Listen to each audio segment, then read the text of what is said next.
Bonjour, bienvenue pour cette 190e émission. J'ai des vertiges en le disant, 190, c'est incroyable. Attendez, voilà, je bouge un peu le cadre. Alors, quoi de neuf, à part le fait que j'ai retrouvé mon sweat avec les rayures, je le cherchais depuis des mois. Il était caché derrière la pile de pulls. Voilà. Alors, c'est la fin du mois. C'est la fin du mois, les temps sont durs et la crise est là, et elle est passée par là. En fait, j'entends que c'est la crise depuis que je suis né, donc je pense que c'est vraiment la crise. Mais la vraie vérité, c'est que c'est la fin du mois. Et à la fin du mois, eh ben, on a moins de sous, forcément. C'est mathématique. Et Panini a pensé à nous, et j'ai fait un tour par le kiosque. Et j'ai acheté deux choses que je vais vous présenter maintenant. La première est là. C'est le Marvel Saga hors série numéro 3. Si je ne me trompe pas. Ça coûte 5,70 €. C'était annoncé à 5,50 €. Mais en fait, il coûte 5,70 €. Et ça reprend, pas 1, pas 2, pas 3, pas 4, pas 5, mais 6 épisodes de la nouvelle série Inhumans. Hop, les Inhumans, les Inhumains, avec Medusa que vous voyez là. La nouvelle série qui est scénarisée par la nouvelle star montante de Marvel qui s'appelle Charles Soule. Charles Soule, qui a signé un contrat d'exclusivité chez Marvel et Marvel mise beaucoup sur cet auteur. Je trouve pas qu'il ait encore fait ses preuves et je trouve pas qu'il ait encore sorti des trucs géniaux, mais bon, pourquoi pas. En tout cas, c'est moins pire. Il est très classique dans son approche des comics. Et c'est moins pire que ce qu'on a pu lire sur du Kieron Gillen ou sur du Matt Fraction. Donc moi je suis plutôt content. Voilà, et donc cette nouvelle série Inhumans, alors en fait il faut savoir que Marvel, il y a un film Inhumans qui arrivera dans quelques années. Il faut savoir que comme Marvel Studios n'a pas les droits cinéma des X-Men, ils ont décidé de tout miser sur les Inhumans, qui sont un peu les X-Men.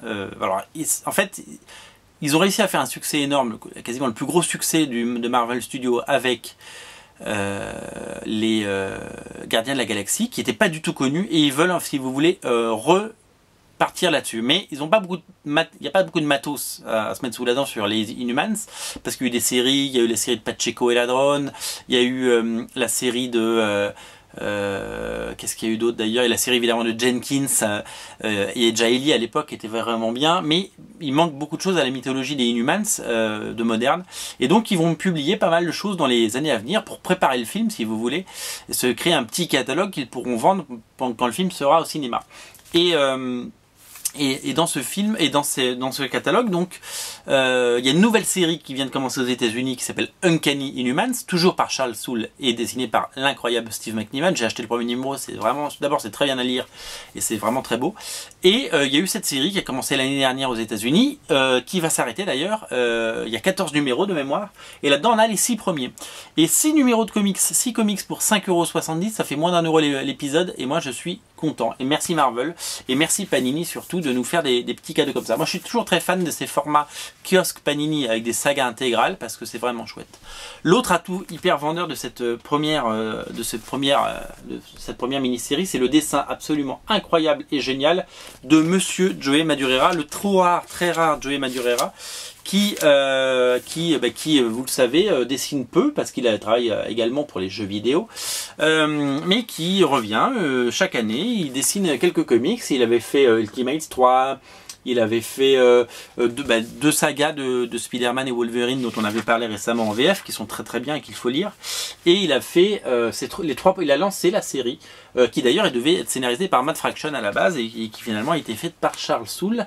Elle a eu du retard au scénario, après il y a eu du retard au dessin, mais voilà, il a fait les 3 premiers numéros. Donc Marvel a un peu raté, si vous voulez, le lancement de cette série. Ça n'a pas eu l'impact voulu en termes de vente. C'est pour ça qu'ils ont relancé avec Uncanny Inhumans. Alors là, le statut quo, c'est quoi? Moi, les Inhumans, je les connais pas très bien. Parce que je les ai lus dans le truc de Jaeli et Paul Jenkins il y a quelques années, mais c'est vrai que c'est pas des personnages que je connais très bien. Évidemment, on les connaît iconiquement, c'est-à-dire que la femme que je vous montre là, qui a les cheveux qu'elle peut contrôler, s'appelle Medusa. C'est la femme de Black Bolt, qui s'appelle Flèche Noire en français. Et voilà. Et donc Flèche Noire dirige, si vous voulez, les Inhumans. Donc c'est un groupe de non-humains, hein, d'espèces de mutants, de parias, qui habitent dans une ville qui s'appelle New Attilan. Et donc si vous voulez, donc là le pitch de départ c'est que Black Bolt a disparu, Medusa gère comme elle peut le domaine, enfin le royaume, et il y a plein de nouveaux, il y a l'apparition, comme il y a eu plein de nouveaux mutants dans les X-Men, il y a des nouveaux Inhumans qu'on va découvrir. Donc pourquoi faut l'acheter, pourquoi faut le lire et pas son privé finalement, c'est que ça coûte moins de 6 €, c'est super chouette, ça vous ouvre un nouvel univers, c'est un univers que vous aurez au cinéma dans quelques années, donc c'est certainement les bases du film, et également deux très bons dessinateurs. Le premier c'est, vous l'avez compris, Joe Madureira, qui dessine donc les 3 premiers numéros, et les 3 seconds sont dessinés par l'autre star montante, la star montante de chez Marvel, qui est Ryan Stegman, qu'on a pu voir récemment sur des épisodes de Superior Spider-Man, et qui brille là-dessus. Les premiers numéros sont très dans ce qu'il a fait par exemple sur Wolverine, c'est très dynamique, il y a un petit côté Greg Capullo dedans, il y a un petit côté Jeff Matsuda aussi je trouve, et c'est un mec qui gagne. J'ai vu, il a fait un annual là, qui est sorti aux États-Unis, je crois, la semaine dernière. Il a fait un annual d'Inhumans parce qu'il a lâché la série principale pour faire les événements. Et c'est vraiment très très bon. Voilà, Ryan Stegman est un dessinateur prometteur, j'aime beaucoup. Voilà, ça coûte moins de 6 € et ça faut le lire parce que c'est un beau cadeau pour moins de 6 €. Voilà, donc moi je vous le conseille, et ça permet de mieux cerner, mieux connaître les Inhumans et de plonger dans ce monde. Et puis quand c'est aussi bien dessiné et que ça coûte aussi peu cher, pourquoi se priver? La deuxième sortie à moins de 6 € en kiosque, cette semaine je ne vous coûte pas cher, c'est le Spider-Man hors série numéro 5 avec la mini-série qui s'appelle Learning to Crawl, ça s'appelle en français Devenir un homme, et couverture de J. Scott Campbell comme vous l'avez vu. Et c'est, si vous voulez, une relecture des origines de Spider-Man par Dan Slott, parce que Dan Slott l'avait jamais fait, et par Ramon K. Perez pour les intimes. Ramon Perez qu'on a pu voir, alors il y a des couvertures, c'est chouette. Ramon Perez qu'on avait pu voir sur deux choses, dans les magnifiques épisodes de Wolverine and the X-Men qui seront réédités en deluxe très bientôt, et qu'on avait pu voir surtout sur le truc chez Paquet qui s'appelle Tale of Sand, qui était absolument génial, une claque graphique. Ce mec il sait tout dessiner, c'est un génie. Les couvertures à l'intérieur sont signées Alex Ross, et ça aussi je voulais vous le dire parce que cette mini-série qui s'appelle Learning to Crawl donc a eu droit à des magnifiques couvertures d'Alex Ross, et voilà. Et je trouve que le dessin, il a pris un style très Marcos Martin, je trouve, entre Marcos Martin et Steve Ditko finalement, et c'est très chouette. Et donc c'est une relecture. Dan Slott n'apporte pas une révolution puisqu'il ne fait que re-raconter les origines de Spider-Man avec sa façon. Il apporte évidemment des petites nouveautés que vous découvrirez à l'intérieur, et c'est surtout que voilà, si vous voulez lire les origines de Spider-Man pour moins de 6 €, c'est plutôt bien. Moi j'aime bien ce format, c'est encore une histoire complète, et j'aime les histoires complètes à moins de 6 €. C'est un très bon boulot, bravo Paninish. Et je voulais vous dire quoi par rapport à ça? Je voulais vous dire que en fait cette mini-série a été lancée en même temps que la nouvelle série Amazing Spider-Man de Dan Slott et Humberto Ramos, et donc voilà, elle a eu un grand succès, c'était plus ou moins voilà, c'était mérité, et voilà, je suis plutôt séduit par cette histoire, et je vous la recommande. Et je trouve que pour moins de 11 € finalement chez Panini cette semaine vous avez des heures de lecture, et bravo, parce que voilà, de temps en temps tout ne sort pas en bel album, et des choses qui peuvent sortir dans des collections voilà, c'est pas pour autant que c'est maltraité. Et voilà, je tiens à signaler quand Panini fait du bon boulot, parce que voilà, c'est du bon boulot. Alors on continue avec quoi? On continue avec du kiosque, parce qu'on est très kiosque cette semaine, et je voulais vous signaler la sortie du dernier Comic Box, qui avec Green Arrow en couverture et Glénat Comics en 4e de couverture. En fait, j'étais quand j'ai vu la couverture, je me suis dit oh, Green Arrow. Moi j'aime pas Green Arrow, ça me parle pas. Green Arrow, Green Lantern, tout ça, c'est pas mon univers, c'est pas mes héros d'enfance.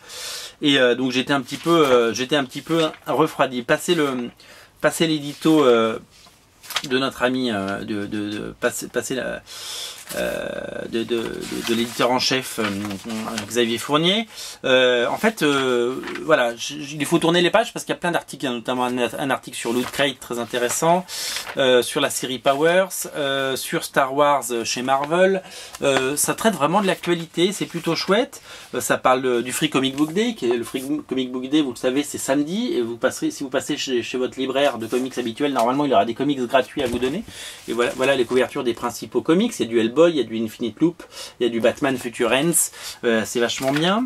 Et puis il y a des interviews géniales de Scott Snyder que j'ai adoré, James Robinson qui est un scénariste que j'adore parce qu'il avait fait des choses magnifiques dans les années 90 qui s'appelait Starman, ou encore The Golden Age, enfin des trucs que j'adore. Une interview de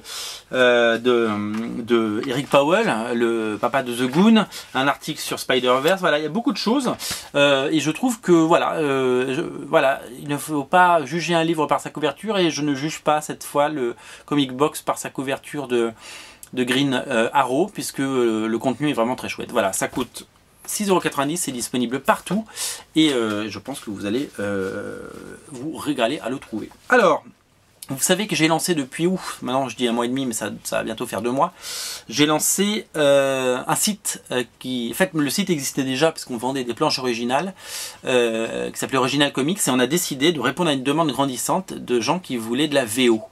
Et donc ça s'appelle Original Comics, je pense que vous connaissez parce que j'en parle assez régulièrement sur Comics Place parce que j'essaie de le faire connaître tout simplement. Et Original Comics, c'est un site donc qui fait venir de la VO, donc chez un grossiste en France, et qui le revend à tous les gens qui n'ont pas de comics près de chez eux. On a des clients à Saint-Malo, on a des clients un peu partout, et donc c'est vraiment génial parce que ça commence à tourner. Alors c'est pas encore des volumes qui vont faire que je vais tout lâcher pour faire ça, mais en tout cas ça commence à tourner. Et donc ce site, je suis très content parce que j'en ai rêvé. Je trouve que c'est très important de distribuer du comics et de faire savoir du comics.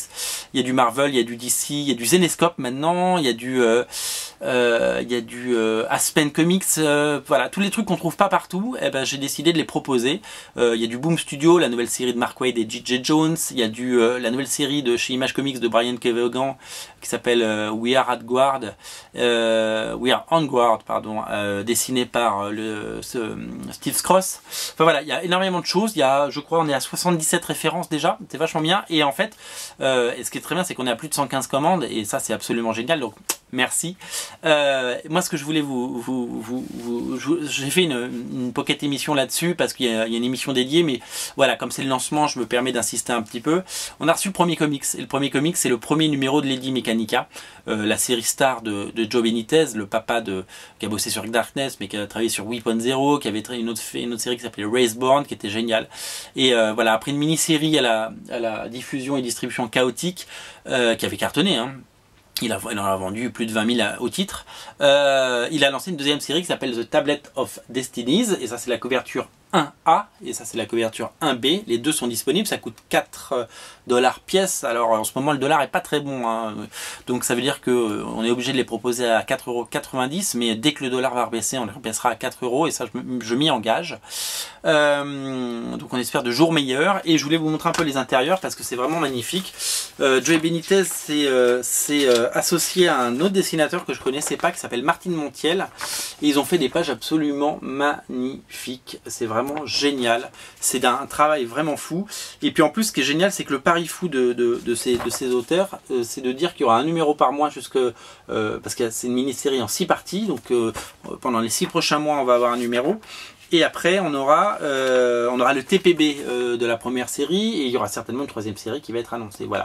Donc c'est avec rigueur et sérieux que maintenant cette série sort, et je voulais vous en parler parce que ça c'est disponible. Voilà, je les ai dans les mains. Ça veut dire que globalement, je vous mettrai le lien sur Comics Place et si j'ai le temps dans les commentaires de la vidéo pour vous dire que c'est disponible. Donc vous n'avez plus, si vous voulez, qu'à commander, et sous 48 heures vous les recevez à la maison. Numéro 1, 1B, et le 2 sort le mois prochain, tout simplement.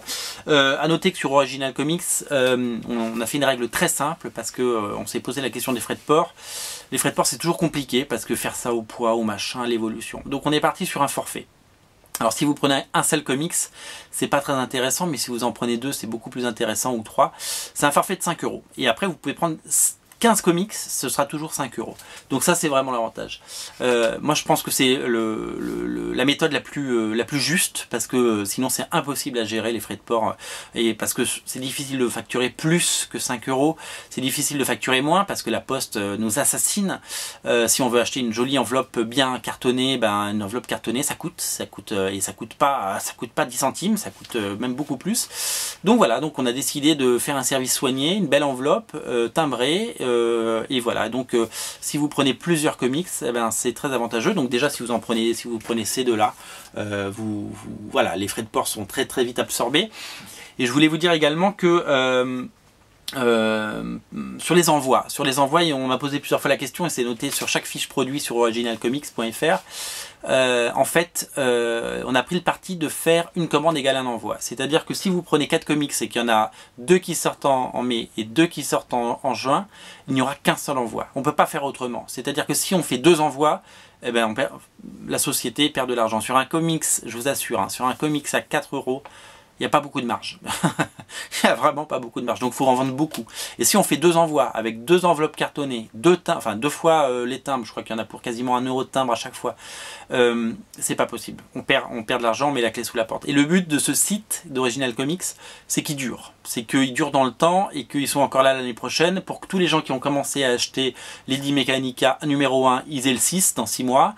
Pour que tous les gens qui achètent Batman au 42, eh ben, dans un an, ils aient le 54 dans les mains. Voilà, c'est ça l'idée. C'est que ce site, moi j'aime les comics et vous le savez, c'est ma passion. Et faire en sorte que vous puissiez aussi lire des comics en VO, c'est vraiment génial. D'ailleurs, je ferai une vidéo, je pense, de questions-réponses sur Original Comics parce qu'il y a plein de questions, notamment est-ce que vous faites de la VF? Non, ça s'appelle Original Comics et c'est des comics en version Original Comics. Voilà, tout simplement. Donc pour le moment, on ne fait que de la VO, pas de VF et des sketchbooks évidemment. Donc je vous invite à aller voir sur Original Comics. Voilà, j'arrête avec ma pub. Typiquement un comics qu'il n'y aura pas sur Original Comics, je voulais vous en parler parce que j'ai une passion, c'est All New X-Men, vous savez, donc il y a déjà 3 tomes qui sont sortis en France. Le 4e sera certainement pour la rentrée. All New X-Men de Bendis est maintenant dessiné par Mahmoud Asrar, le dessinateur que moi j'avais connu sur Dynamo 5, que j'avais édité, qui après a fait du Supergirl et qui maintenant fait du X-Men, il a fait du Ultimate X-Men, il a fait Wolverine and the X-Men et maintenant il est sur le vaisseau amiral All New X-Men par Bendis et je suis ravi parce que j'ai douté sur un truc, c'est-à-dire que il y a eu un crossover qui s'appelait The Black Vortex qui était complètement nul. Et j'ai pas du tout aimé les épisodes de All New X-Men, il n'y en a eu que 2 heureusement. Et je me suis dit bah ça y est, voilà, j'ai aimé les All New X-Men pendant 38 numéros et j'aimerais plus jamais. Et en fait ce numéro est sorti. Alors il y a un énorme spoiler que je vais pas vous donner, mais ce numéro est sorti et moi je l'ai adoré parce que d'abord Mahmoud Asrar fait un travail absolument génial. Absolument génial sur cette série, c'est beau, c'est propre, c'est net et je trouve que Jean Grey est génial. Il y a beaucoup de gens qui critiquent l'écriture de Jean Grey, je la trouve géniale. Je trouve que ce personnage de la jeune Jean Grey est vraiment super. Et puis bah voilà, c'est hyper bien dialogué, c'est chiadé, c'est hyper bien découpé, c'est du bonheur. Et voilà, je suis retombé amoureux de mes All New X-Men grâce à cet épisode. Et je voulais vous le dire parce que c'est génial. Et je n'ai qu'une hâte, c'est de me faire très bientôt, enfin dès que je pourrai, et dès que ce sera en vente, surtout l'acquisition d'une des planches originales de Mahmoud Asrar sur All New X-Men parce que c'est génial. Et moi j'adore cette série et donc et je trouve qu'elle est vraiment géniale et ce serait vraiment dommage je vous montre pas les dernières pages parce que ce serait vous spoiler, mais c'est un plaisir et donc le plaisir continue jusqu'au numéro 40 et bien au-delà parce que je crois qu'ils vont monter jusqu'au 42 avant le gros crossover Secret Wars dont les premiers numéros, vous le savez, sont en vente sur Original Comics. Et ça c'est génial. Voilà, donc ça c'est toujours aussi bien, lisez-le, il y a 3 tomes disponibles, ne ratez pas le train en route messieurs dames, c'est vraiment du bonheur. Voilà, on va terminer avec... en fait j'en ai parlé la semaine dernière, mais je vais en reparler, parce que c'est important pour moi. Et finalement vous allez dire, mais cette émission n'est que pour faire ta promotion, espèce de sale vendu. Entre autres, bah ouais, on n'est jamais si bien servi que par soi-même, comme je le dis souvent. Et vu que voilà, c'est très difficile d'exister en tant qu'éditeur et en tant que des BD et des comics, il en sort tellement toutes les semaines. Voilà. Et qu'est-ce qui sort cette semaine? Ça y est, ça sort enfin avec seulement 15 jours de retard, enfin 2 ans et 15 jours de retard. C'est le numéro 2, le tome 2 de Fairy Quest, exactement au même format que le premier qui est encore là, qui ressort d'ailleurs, hein, parce que le second tirage du premier, tellement ça a bien marché, je suis ravi. Ça s'appelle Les Parias, c'est toujours scénarisé par Jenkins, c'est toujours dessiné par Ramos, le dessinateur de Spider-Man, Humberto Ramos, qui est très occupé sur Spider-Man et qui a quand même trouvé le temps l'année dernière, entre l'année dernière et le début de l'année, de terminer Fairy Quest. Et ça c'est génial parce que c'est 46 pages de bonheur, d'action, d'humour. Et en fait, voilà, la vraie expérience de ça, c'est que je l'ai relu la semaine dernière, je vous l'avais dit, mais je le répète parce que c'est important. Et peut-être que certains d'entre vous n'ont pas vu l'émission de la semaine dernière. Mais il y a eu tellement... je l'ai relu avec un œil neuf. Et puis... parce qu'il y a un moment, une série, quand elle sort pas, on se dit, on a envie de la rejeter, on est dit, c'est bon, j'en ai marre, j'ai envie de laisser tomber. Et je l'ai relu au plat, au calme, pardon, à plat, pas au plat, c'est les œufs qui sont au plat. Et j'ai pris un plaisir, mais vous n'imaginez pas le plaisir que j'ai pris à lire ça. C'est génial, c'est inventif, c'est drôle, c'est fun, c'est mignon, c'est frais, voilà pourquoi j'aime Fairy Quest et pourquoi j'ai voulu que ça existe en VF et que je me suis battu pour ça et que c'est un succès, tant mieux. Donc faites de ce second tome un succès parce que ça mérite vraiment d'être lu. Fairy Quest tome 2, c'est vraiment absolument génial. Ça sort mercredi. Il y en a des milliers d'exemplaires qui sont distribués. Si vous n'avez pas acheté le 1 parce qu'il n'y avait pas de tome 2, ben vous n'avez plus l'excuse. Lisez-le, c'est génial. Et je dis pas ça parce que je touche quelques centimes par exemplaire, et ce qui est vrai, hein, parce que je l'édite et je ne suis payé qu'à la commission, hein, faut le savoir. Je dis juste que tout travail mérite salaire, de toute façon, vous le savez. Je dis juste que lisez-le et vous ne serez pas déçus. Voilà pour aujourd'hui. Je voulais juste terminer en vous montrant vous savez, Panini distribue un petit catalogue tous les 2 mois. Le numéro 3 est disponible et c'est Marvelman qui est en couverture et c'est super bien fait. Il y a plein de... Voilà, vous savez, on voit tout ce qui sort pendant 2 mois chez Panini et ça c'est plutôt chouette. Voilà, c'était la 190e émission. Vous vous rendez compte que dans 10 émissions c'est déjà la 200e. Je suis en train de réfléchir à ce qu'on va faire. J'ai 2-3 petites idées, on en reparlera très vite. Voilà, lisez des comics, lisez des comics pas chers en kiosque, lisez Fairy Quest. Voilà, on termine sur Fairy Quest. Voilà, lisez Fairy Quest tome 2. Merci. Allez, salut. On se voit la semaine prochaine pour la 191e.